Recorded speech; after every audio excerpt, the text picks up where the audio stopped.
2006, commune de Ry, dans le nord-ouest de la France. Au milieu d'un champ, des centaines de taches circulaires sont découvertes par des archéologues.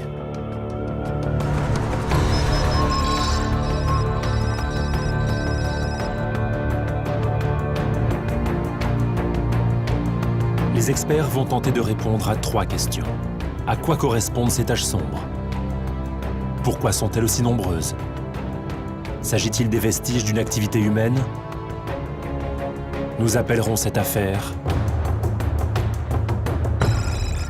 les cercles de Ry.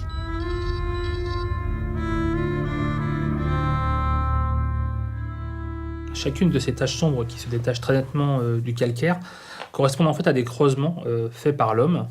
Dans un premier temps, on a affaire à une sorte de puits, de boyau vertical, puis peu à peu commencent à apparaître des petites galeries formant tout un réseau souterrain qui était invisible à l'œil nu et qui constitue en fait l'exploitation du sous-sol par les hommes il y a 6000 ans. Il s'agissait maintenant pour l'équipe en place sur le terrain de découvrir quel pouvait être le matériau prélevé par ces mineurs du néolithique.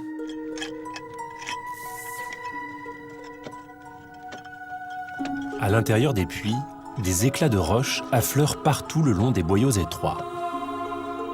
Du silex.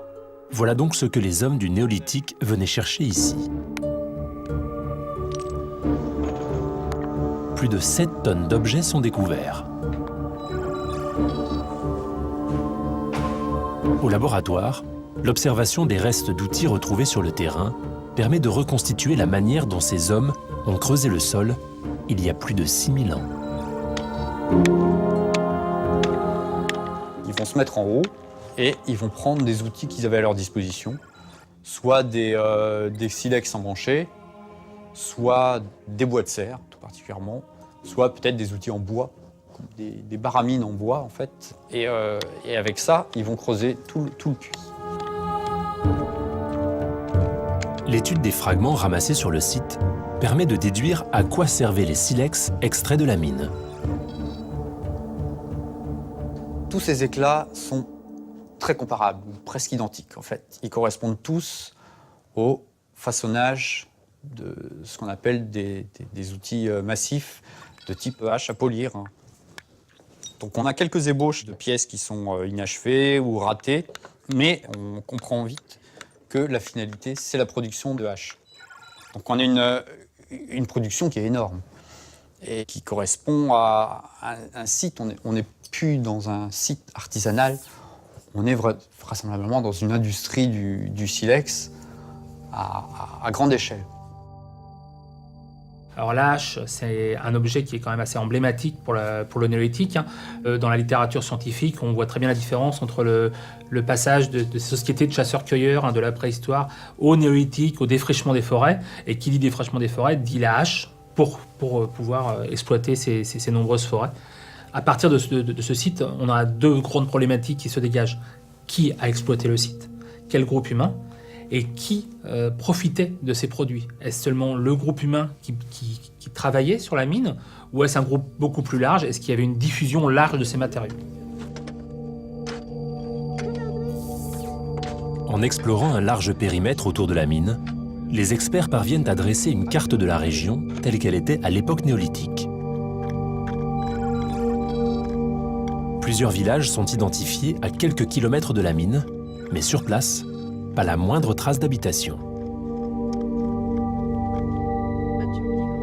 En tout cas, on a très peu de vestiges qu'on appelle domestiques en fait sur la minière.